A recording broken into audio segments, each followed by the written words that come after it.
Good morning, precious people. Hope you're all blessed. Praise God for yet another beautiful and wonderful Sunday that God has given us. Another week in the another Sunday in the lockdown, and I want to thank the Lord for this blessed and precious opportunity that God is giving to each one of us to praise His name and glorify His name. At times that I used to think, how are we going to praise the name of the Lord? And I mean to say, I was missing praise and worship a lot. I love praising and worshiping God, especially on Sundays. I feel it as a blessed opportunity that God gives to me as an individual to praise Him and to worship Him. But thank God the talents that God has given to each one of us, and thank God that God is using your daughters Catherine and Amana also to praise and worship the Lord. I thank the Lord, and this morning I want to thank the Lord for this beautiful day, and also would love to say hello to everyone who's joining here with us this morning. I already see some of you have joined us. Request you all to please like, comment, say good morning or whatever it is, praise the Lord, and also please share so that many others would also be benefited, many others would also receive the word of God, and they would be richly blessed so that they can be a blessing to many. The word of the Lord speak to us. The word of the Lord is something that is so beautiful. That is why the Bible says that the word of the Lord is living and active. And yes, it is. Yes, it is. Indeed, it is. The word of the Lord is living and active. It penetrates into our soul. It penetrates into the core of our life, into the body, into the uttermost parts, and it just energizes us. It gives us a hope. It builds us. It builds hope. It builds faith, and it transforms our lives. And there's so much of benefit when we receive the word of God, when we listen to the word of God, and when we apply this word of God in our lives. And this word of God, let me tell you, has transformed my life, and have seen many people's lives being transformed by this word. It has the aroma to attract. It has the the personality. It's God Himself. So the word of the Lord has got the personality, a personality which draws us closer to Him. And I thank the Lord for the blessed opportunity that God has given me, especially to proclaim His word, to understand His word. I thank the Lord for this beautiful opportunity that God has given me. So this morning, my dear friends, all those who are with us, I hope that you will be richly blessed this morning. And the Lord has something wonderful for us this morning, and only through us it will be accomplished. So let's get into the word of God. Before that, let's pause for a minute of prayer. Let every word that comes out of my mouth, Master, become a seed full of life, that they may touch somebody's heart today and bear fruit for you. Speak, Lord, for your servants listen. In the name of Jesus. And everybody said amen. I hope you're having your Bibles with you at this moment of time. I encourage you to do so. Please do open your Bibles with me to the book of Jude in the New Testament. And let's read out from verses 17 to 24. The book of Jude, from verses 17 to 24. But dear friends, remember what the apostles of our Lord Jesus Christ foretold. They said to you, in the last times there will be scoffers who will follow their ungodly desires.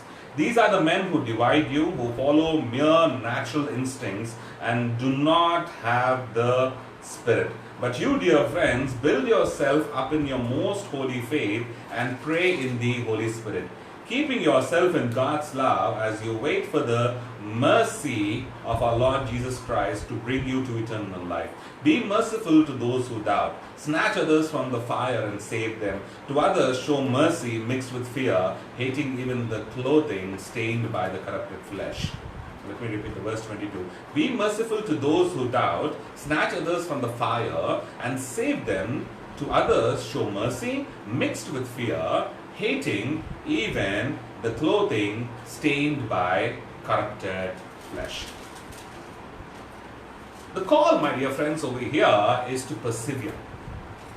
And to persevere means to continue in a course of action, even in the face of difficulty, or with little or no indication of success. It is continual. The call to persevere is to continue in a course of action. And when you look at Jude chapter 7, the book of Jude, verses 17 to 24, you see here, Jude talks about how people would act in the last days. He says that in the last times there will be scoffers who will follow their ungodly desires, and these are the men who divide you. He says that in the last days, the ungodliness that will creep into our lives, into the church, into the society, and also many of them would be separated. Many of them would be separated from the true church and from the true,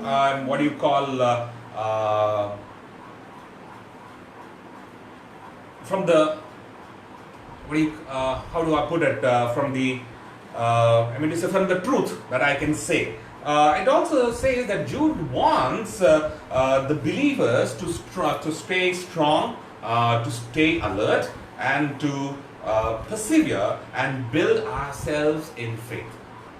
The word of the Lord is teaching us, the word of the Lord is telling us to build ourselves in faith. So it also, in verse 18, Jude is also reminding us of the prophecy of Peter in 2 Peter chapter 3 and verse 3. It says, first of all, you must understand that in the last days, scoffers will come, scoffing and following their own evil desires. What does it say? It says that, first of all, you must understand that in the last days, scoffers will come, scoffing and following their own evil desires. Now, so much is, to say, the word scoffers is being used continuously. So, who are scoffers? What are scoffers? Scoffers, someone who mocks or treats something with contempt.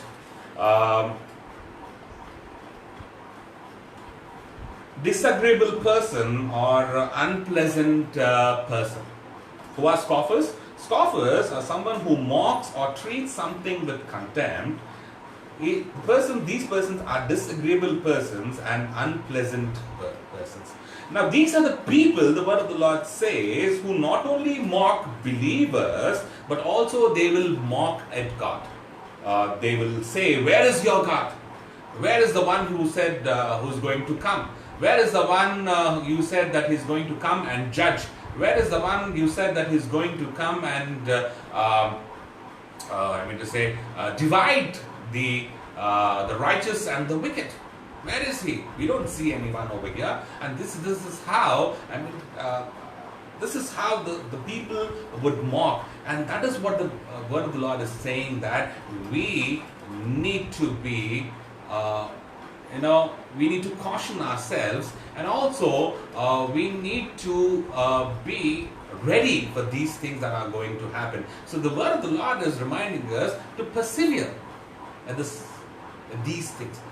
Persevere for what? Persevere so that we will not be gone away from the word of the Lord, that we will not believe. The word of the Lord says they murmur, they complain, and live in their own lusts and passions. They pretend devotion to rich men in order to gain money, influence, and power. What do they do? They say they murmur, they complain, And also they live in their own lusts, they live in their own passions. They pretend devotion to rich men, people who have influence, people who are rich. There will be their devotion. To do what? In order to gain money, in order to be influenced, in order to get power as well. And also, when you look at verse 19, it says that these are the men who divide you, who follow mere natural instincts and do not have the Spirit. It says they separate themselves from the true church. They separate themselves, and those who demand holy living, they will separate from the people who will talk about holy living. They will separate themselves from people who will tell them the truth. They will separate themselves from the people who will impart godliness into them and says, these are not the things that I need at this moment of time, because that is how the society will move. That is how the world will become. The word of the Lord is very clear. The world will become wicked day by day, day by day, day by day, and we have to persevere at this moment of time. And it also says that these are the sensual persons. These are the people who are sensual. And a sensual person is one who centers his life around himself. It's like a selfish motive, with selfishness around him. He is sensual as opposed to spiritual. That is what it says. He is sensual as opposed to spiritual. These are the people who are animal in nature. And these apostates, that means a person who renounces his religion, or a political belief or a principle, are all soul. That means they are only mind, emotion and will, but they have no spirit. That means they do not have the capacity to relate to God. And let me tell you, we worship a Lord who wants us to relate. We worship the Lord who speaks to us. We worship the Lord who talks to us. We worship the Lord who enjoys our worship. We worship a Lord who is all. He says, I'll go before you. I stand beside you. I'll be your rear guard. I'm the one who speaks to you. And we serve a living God. But days are coming, the word of the Lord says there will be sensual person, and there will be sensuality in these people. They will be all about their soul. It is only about the mind and the emotion and the will. That is their will, not God's will. But there will be no spirit. That is the Holy Spirit. They do not have the capacity to relate to God. What is sensuality? Sensuality is, the meaning of sensuality is enjoyment in pursuit of physical, especially sexual pleasures. It says enjoyment in pursuit of physical, especially sexual pleasures, and the condition of being pleasing or fulfilling to your own senses. That is how it is. It is your own mind, it is your own emotion, and it is your own will. And the word of the Lord clearly tells us that if you want your mind and your emotion and your will, that is your strength, to be in your control, then you need to love your God with all your heart, with all your mind, and with all your will, with all your strength. That is with all your intelligence, with all your emotions, and with all your physical strength. Is how you need to love your God. And the word of the Lord also reminds us, and it warns us, it cautions us that there will be many false teachers who will come, and they will cause divisions, not only in the society, but also they will enter into the church as well. They will try and enter into the church, and they will follow their own natural instincts, nothing to do with the word of God, nothing to do with the holiness of the Lord, nothing to do with the teachings of God, which take you or which prepare you to be a part of the kingdom of God. Have nothing to do with that. It is their own mind. It is their own natural instinct. It is just to please the people. It is only to please the mind. You get into a type of, probably a hypnotic stage where it is only about, okay, fine, this is how I'm going to live. Oh, this feels so good. Oh, it feels so wonderful. It feels so lovely. But the word of the Lord is given, my dear friends, it says to correct and to rebuke. It says it is given to make us right. It is given to make us perfect in the sight of the Lord. It is not just a feel-good book where you just open it and you feel, oh wow, it is just a wonderful book. No, the word of the Lord is preach the word. It says be prepared. It says that it is given to us to so that our lives would be corrected, our lives would become right before the presence of the Lord. Because the word of the Lord says that there will be godlessness in the last days, and there will be terrible times in the last days, and people will be lovers of themselves, and that is what sensuality is. And people will be lovers of money, people will be boastful, people will be proud, people will be abusive, people would be disobedient, people disobedient to their parents as well, people will be ungrateful, people will be unholy, they will be without love, they will be unforgiving, they will be slanderous, they will be without self-control, they will be brutal, not lovers of the good, treacherous, rash, conceited, lovers of pleasure rather than lovers of God, having a form of godliness, but it says denying its power. And the word of the Lord cautions us and tells us, have nothing to do with these kind of people.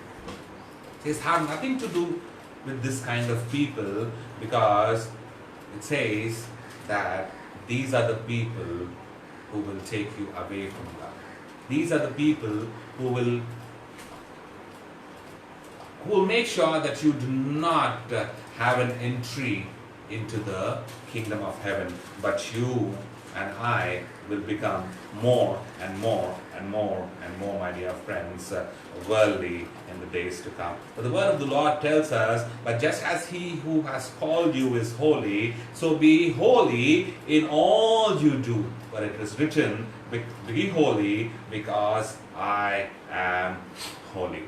The word of the Lord also tells us that these people who operate on their natural instincts, by this they try to minimize the Spirit of the Lord in our lives. They minimize the Holy Spirit.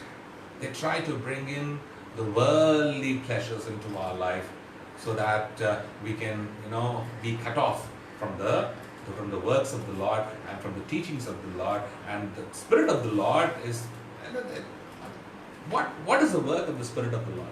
The Spirit of the Lord, what He does is He reveals to us the things that Lord is planning to do, or whatever the Lord wants us to know. Through the Spirit of the Lord, we come to know what God's plans are. He tells us what is there in the heart of the Lord. He is the one who teaches us to pray. He is the one who makes us understand the word of the Lord. He teaches us what is right and what is wrong through the word of God. What the mockers and the people who are false teachers, what they will do, they will create divisions so that we will also follow the natural instincts by minimizing the work of the Holy Spirit. We should know, because the word of the Lord tells us, that my people are dying because of lack of knowledge. And that is why we need to have a discerning spirit in our life, to know what is right and what is wrong. The word of the Lord teaches us that we should know who is operating in the Holy Spirit and who is not. And with this, we can know when we are filled with Holy Spirit. Only when we are filled with the Holy Spirit, only when the Spirit of the Lord is operating in our lives, only then we come to know who is right and who is wrong. And let me tell you, one needs to know the difference between a good and an evil spirit, or else everything will look magical. Everything will look magical. Everything will look, colorful. When we go to those magic shows, or when we go to the,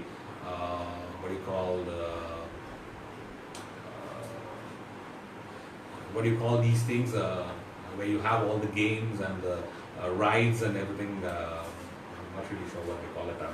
just skipped my mind. But when you see all the colors that are there, the lighting that are there, it's so magical. It's so hypnotical. It just keeps you over there. You don't want to come out of there. You just fall in love with it, and you say it is so beautiful. Probably like a Disneyland when you just go in there. I have not been there, but I'm saying people who go there, who have been there, have told me it's so magical. It is so beautiful. It is something beyond imagination. I mean, like you go there and you enjoy these things. What happens is it looks so beautiful and magical. And that is how it is the word of God. When you don't know the difference between good and evil, everything would look the same. Everything would look magical. People who do the magic performances, we all know that there's nothing as magic. These are all handprints. But the moment that you see them doing that, and you're in awe, then say, wow, how did he do it? But the moment that you realize and say, no, it was just a sleight of hand or something that it was done, you said, okay, fine, that even I can. Right? That is how it is. That is what the word of the Lord is recommending, is telling us, is encouraging us to know the truth. To know the truth so that you and me do not fall into the temptation. You know the truth that you and me do not fall in and be deceived. Know the truth that you and me do not have the false teachings. We do not get into the false teaching. Know the truth so that we do not follow our own natural or somebody else's natural instincts. But it says that you and me need to have the capacity, my dear friends, to relate to God, to know the truth, to know what lies ahead and what is God's work and what's God's planning. You and me need to know, says the word of the Lord. The word of the Lord does not want us to be ignorant. Does not want us to live in ignorance. It wants us to know. And when you look at verse 20, it says, but you, dear friends, build yourself up in your most holy faith and pray in the Holy Spirit. Keep yourself in God's love as you wait for the mercy of our Lord Jesus Christ to bring you to eternal life. Be merciful to those who doubt. Snatch others from the fire and save them. To others show mercy mixed with fear, hating even the clothing stained by the corrupted flesh. Verse 20 to 23 teaches us how to practice our faith and be strong in the Lord. It says first, build up yourself on your most holy faith. What do you need to do? You need to build up yourself on your most holy faith. Look at Colossians chapter 2 and verse 6. Colossians chapter 2 and verse 6.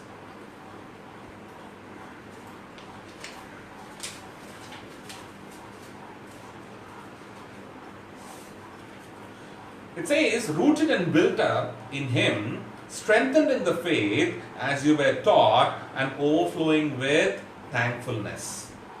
Colossians chapter 2. This is, let me go over there.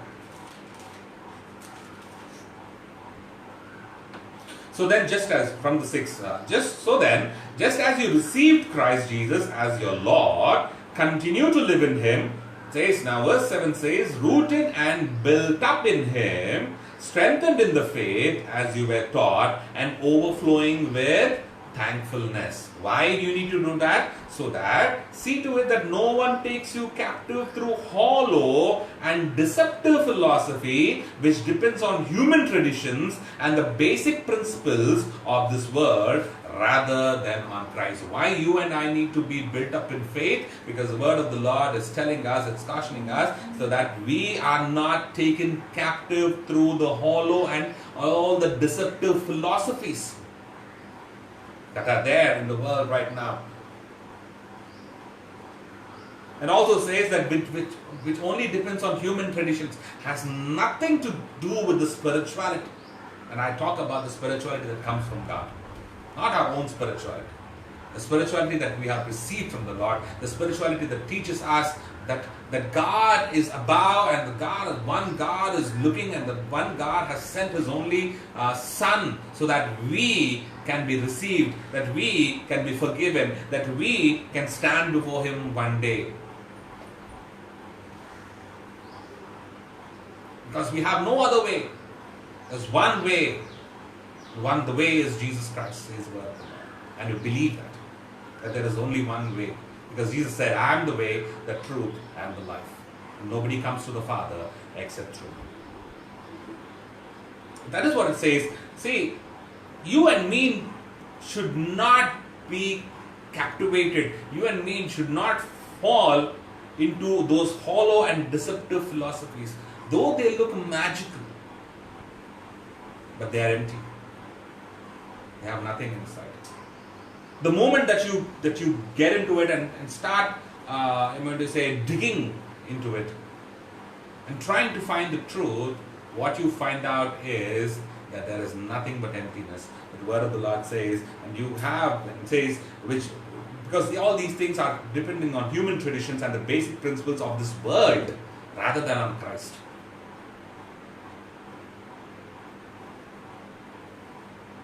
The word of the Lord also says in verse 9, for in Christ all the fullness of the deity lives in bodily form. And verse 10 says, and you have been given fullness in Christ, who is the head over every power and authority.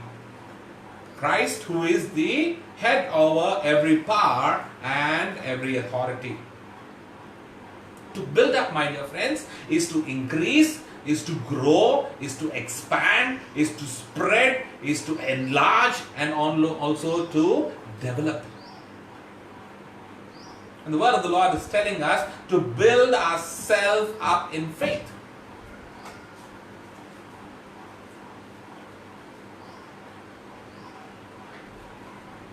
The word of the Lord is suggesting that a ruin of man, a wreck of his body, of his soul and spirit, has to be repaired and made new again by the Spirit of the Lord.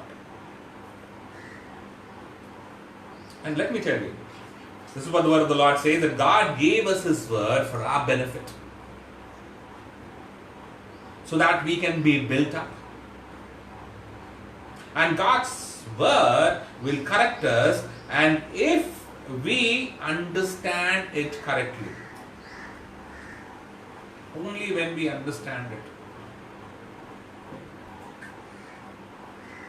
The word of the Lord is very clear that you and me, that 1 Corinthians chapter 3 and verses 10 to 11, they say, but each one should be careful how he builds, for no one can lay any foundation other than the one already laid, which is Jesus Christ. Our foundation, my dear friends, needs to be Jesus Christ. Our life's foundation is Jesus Christ.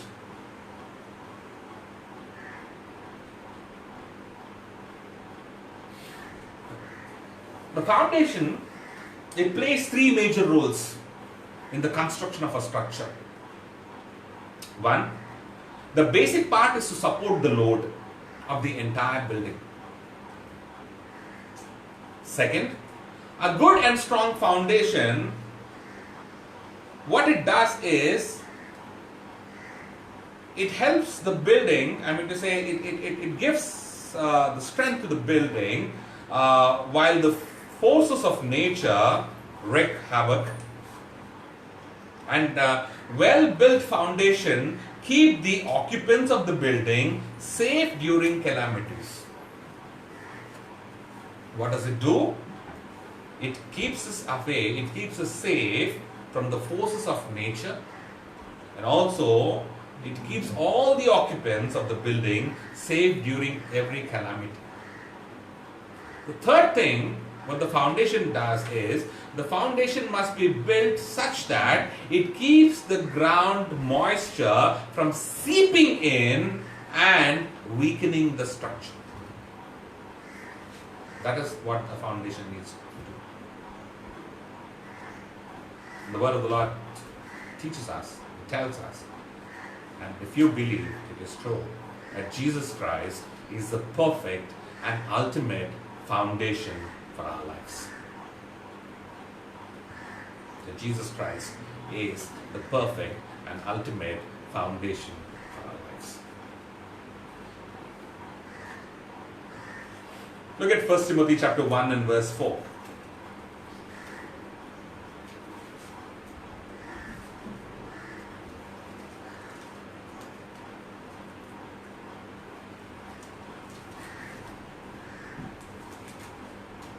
First Timothy chapter 1 and verse 4,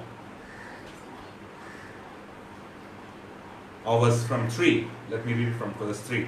As I urged you when I went into Macedonia, stay there in Ephesus so that you may command certain men not to teach false doctrines any longer, nor to devote themselves to myths and endless genealogies.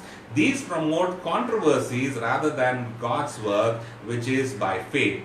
The goal, verse 5, of this command is love, which comes from a pure heart and a good conscience and a sincere faith. What is the goal? The goal is, the command is love, which comes from a pure heart and a good conscience and a sincere faith. And what does the word of the Lord is telling us? It says not to devote yourself to myths and endless genealogies.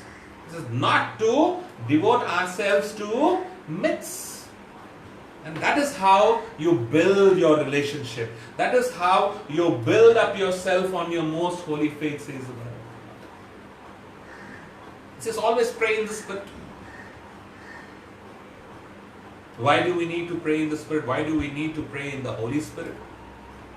First and foremost thing, the word of the Lord Jesus said that if you do not have the Spirit of the Lord, you do not belong to Him. Remember that. You do not have the Spirit of the Lord, you do not belong to Jesus Christ.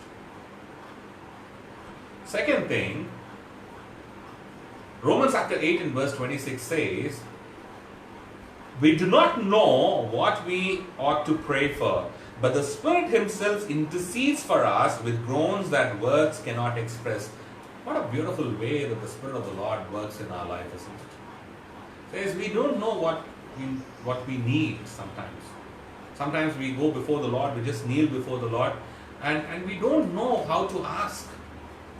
God said, the Lord says that ask and it will be given to you. Sometimes we do not know how to ask. Sometimes we don't know whether we are asking the right things or not.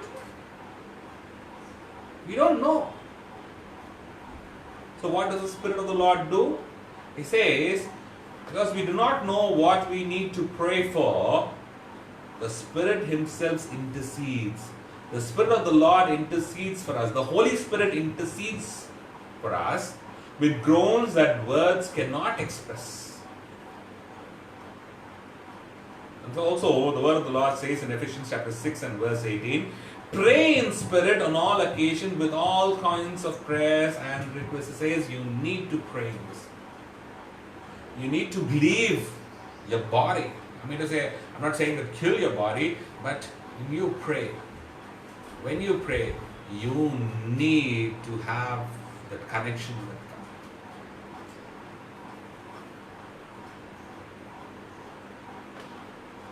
God. When you look at, we were doing our Bible study and we were talking about the tabernacle, the Ark of the Covenant, the way that God told Moses to build for Israelites. I mean to say that would be the dwelling place of the Lord till when they are in the desert. It says it was divided into the outer courts and the holy place and most holy place. The outer courts is where the flesh is active. The holy place, it says that you leave your body. Not exactly leaving your body, but you actually leave your body and your soul enters. And from there, when you enter the most holy place, the place where God is seated, you leave the soul and you just enter in spirit. Tough to understand. But when you read the word of the Lord, when you look and you try to understand the word of the Lord, with the help of the Spirit, you understand that your spirit will relate to God. the Spirit will relate to that. Third thing it says is keep yourself in the love of God. Always keep yourself in the love of God. Romans chapter 8, verses 35 to 39. Please turn with me to Romans chapter 8.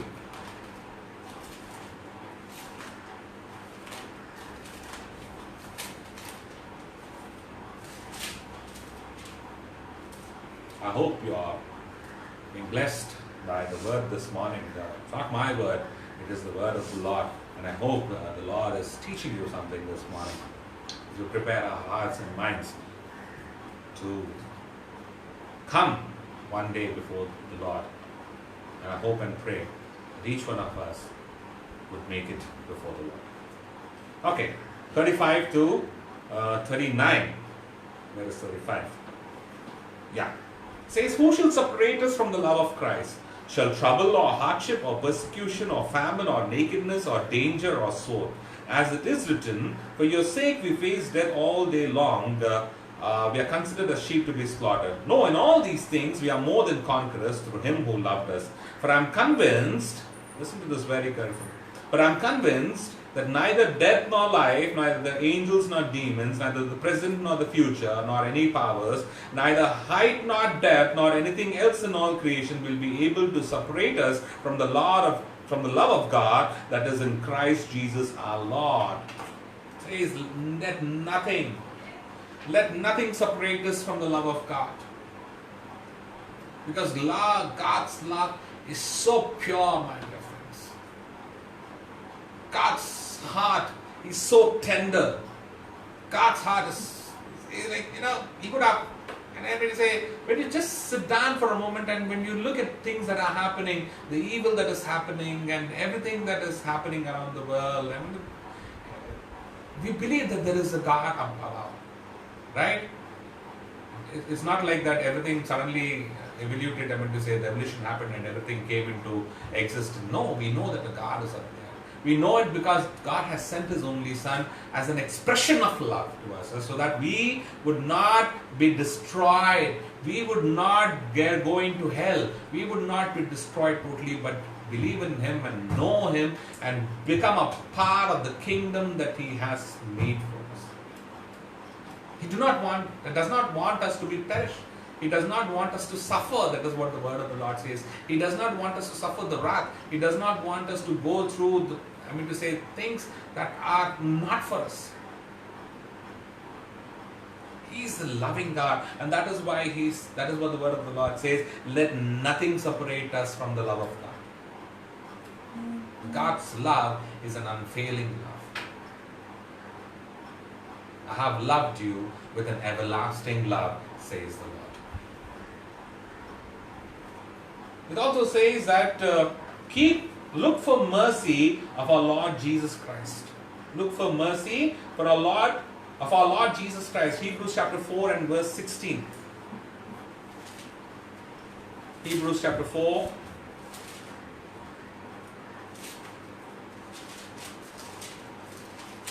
and verse 16.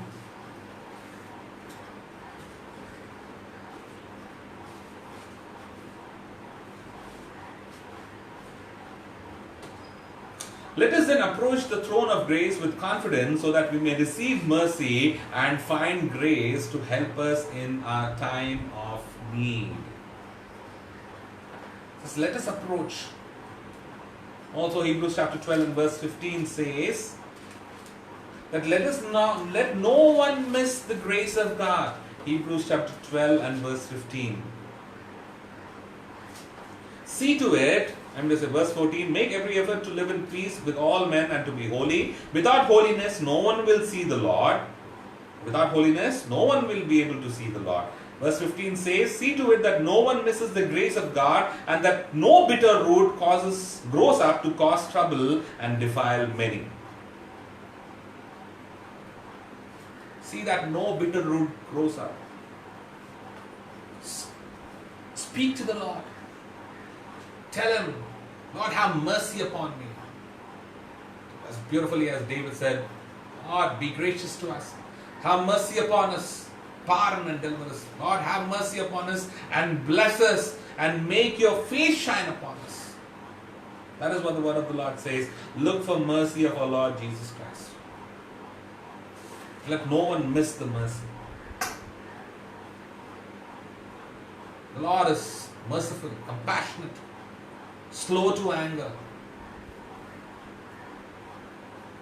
The Lord does not want us to be destroyed. He wants us. So seek that mercy of God. Look at His mercy seat, where the Lord would come with compassion. But the day is coming that He would come to judge. And that is why He's cautioning us, so that we could prepare our hearts and minds. That I would look to God and say, Lord, have mercy upon me, for I am a sinner.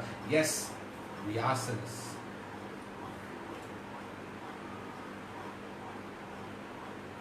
What is sin? Sin is keeping away from God, or sinning is basically trying to find happiness always in the wrong way, or trying to find happiness, built up finding happiness and good and everything and joy, or pleasing your own minds, but always missing the right mark. It also says, have compassion on some. Verse, as we come to the end of the message this morning, the book of Jude and verses 23, says,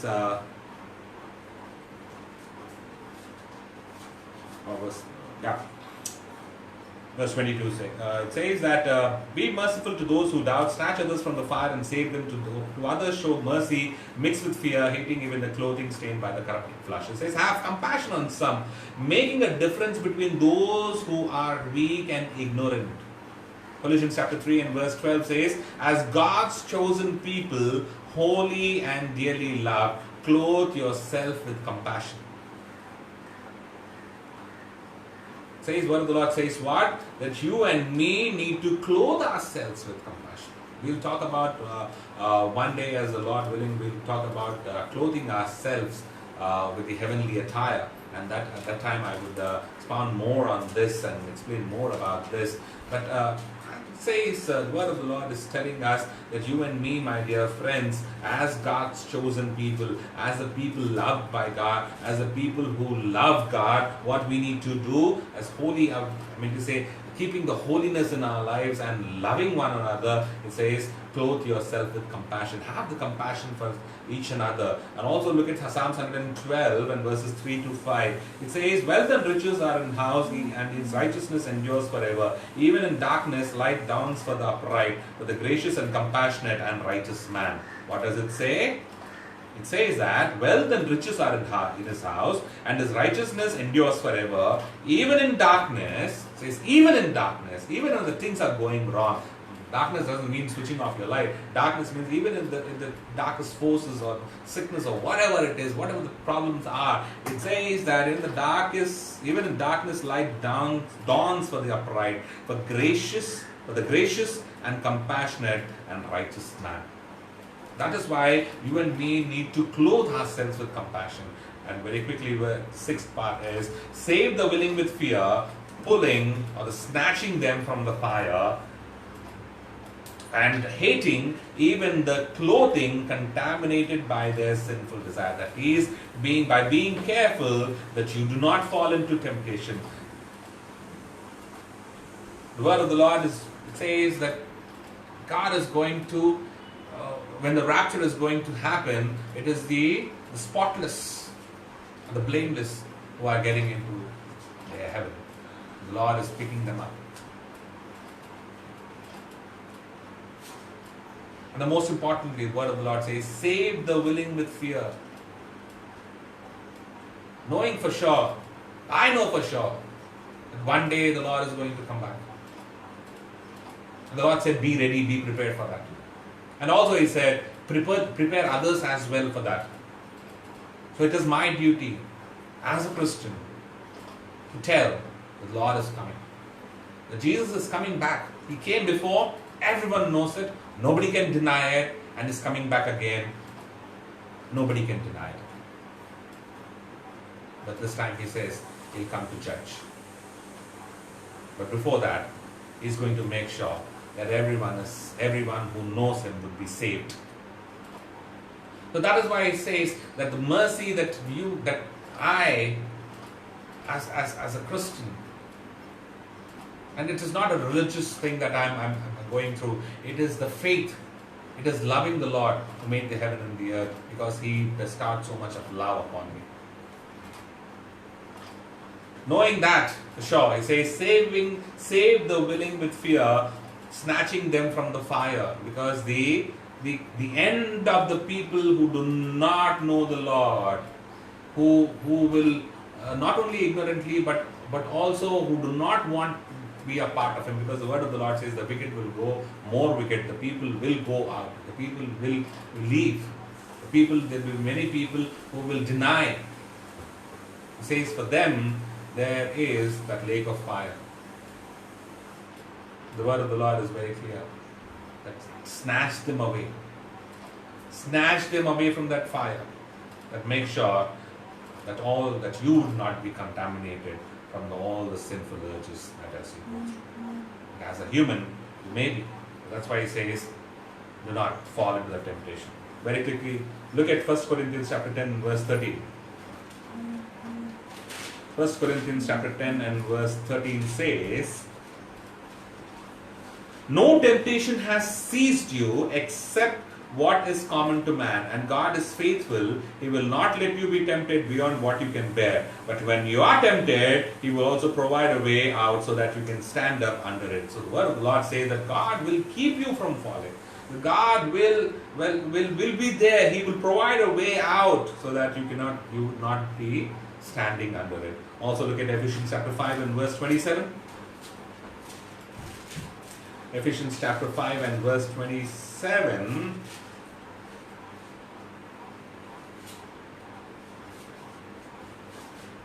He says that, and to present her to Himself as a radiant church, without stain or wrinkle or any other blemish, but holy and blameless.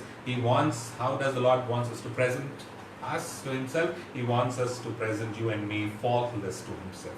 He wants us to be presented before Him holy and blameless, without any wrinkle, without any blemish. My dear friends, this morning as I close, the call is to persevere. The call is to continue. The call is to build up. The call is to keep ourselves in the love of God. The call is to pray in the Spirit. The call is to look for mercy of our Lord Jesus Christ. The call is to have compassion and also to make a difference. The call, my dear friends, is to save the willing with fear, snatching them so that do not end up in hell. So, my dear friends, this morning as I close, let's look to the Lord. And at this moment of time, I just want to give this opportunity to just look to the Lord and say, Lord, yes, cleanse me, prepare me, make me right, make me ready, so that I, Lord Master, will be built up on you. May my foundation be you, Lord Master. Lord, help me to pray in spirit. Help me, Lord Master, so that I would be able to bring forth your word, to bring forth the truth, to bring forth your love, to tell about your compassion, to tell about your mercy, to tell about you to many. And many would, Lord Master, would come to know you and, Lord, worship you and glorify you. Let's pray. God, our gracious Heavenly Father, we thank you, Lord. We thank you for this blessed opportunity that you have given us. Yes, Master, the call is to persevere, O Lord Master. The call is, O Lord Master, to know that there will be many who will come, O Lord Master, in your name. And Lord, teach us, Lord Master, in the end days, O Lord, there will be scoffers, there will be mockers, there will be people, O Lord, who have their own desires, their own sensual, they will have their own agenda, O Lord, and keep us away from you, O Lord. But help us, O Lord Master, to come to know you. Help us to, Lord Master, to build up and, Lord, be strengthened in you day by day, hour by hour, minute by minute, second by second, O Lord. So that, Lord Master, we will be, Lord Master, strong and be holy and be blameless and be wrinkleless, O Lord Master, so that when you receive us, O Lord Master, we would be received in the way that you want us, O Lord. We want to thank you for everyone, Lord Master, who has joined us this morning, O Lord Master, and we pray, O Lord Master, that you would speak to them, O Lord Master, and Lord, they would come to know you, O Lord Master, and Lord, many who know you may be strengthened, many who do not know you, O Lord Master, may know you, O Lord. We thank you for this blessed opportunity. We pray also, Lord Master, for all our church members. We also pray, O Lord Master, for many who are watching this morning, O Lord Master. We pray that you would be with them, bless them, guard them, guide them, O Lord, protect them, O Lord Master. We pray, Father God, for many who do not know you, may they also come to know you, and Lord Master, worship you, O Lord, and praise you and glorify your name. And Lord Master, we pray at this moment of time for this pandemic situation which is still going on, O Lord Master. Lord, be merciful to us. Lord, bless us and make your face shine upon us, O Lord Master. We pray, O Lord, that you would bless them and give wisdom to government, O Lord Master, and also to the people, O Lord Master, so that they can act responsibly, O Lord Master. And pray, Master, that people, Lord Master, would stay at home till this pandemic is over, O Lord Master. And Lord, we pray that in every country of the world, O Lord Master, you will be with their government, O Lord Master, and give them the wisdom to tackle the situation. We pray also, Lord Master, for the frontline people, the government servants, O Lord Master, the doctors and the nurses and the police, O Lord Master, and everyone, O Lord Master, who are working, O Lord Master, so that everything would be, Lord Master, set right. We especially pray for the migrants, O Lord. We see so many of them dying. We see so many of them, O Lord Master, going, Lord Master, walking without money, without food, O Lord, hungry, and Lord, it's Lord Master, we pray that the officials will take note of it, and Lord, help, Master, and also the people, O Lord Master, whoever finds someone, Lord, who can help, let them help, O Lord Master. We thank you, Lord, and we know, Master, the days are coming when your, Lord Master, days of the end are coming. Help us to prepare ourselves and prepare others as well, O Lord Master. And you are a compassionate God, merciful God, slow to anger, abounding in love. Lord, be merciful to us, O Lord Master. We thank you for this blessed opportunity once again, O Lord Master. And pray, Master, and bind every kind of evil, every force of darkness, every principality, demon, every work of the enemy. And pray, Master, that no weapon that is formed against us shall prosper, and refute every tongue that accuses. Be with us through this day and through the week, and help us to come back again next, Lord, Sunday, to again, Lord, gather in your name to praise you and to worship you. For this we ask in the most precious name of Lord and Savior Jesus Christ, who taught us to pray, Our Father, who art in heaven, hallowed be thy name, thy kingdom come, thy will be done on earth as it is in heaven. Give us this day our daily bread, and forgive us our trespasses, as we forgive those who trespass against us. And lead us not into temptation, but deliver us from evil. For thine is the kingdom, the power, and the glory, forever and ever. Amen. And now, in the grace of the Lord Jesus Christ, the love of the Father, and the fellowship of the Holy Spirit, rest, remain, and abide with each one of us, both now and forevermore. Amen. God bless you all, and have a wonderful week ahead, and be safe, and God bless you all. Thank you.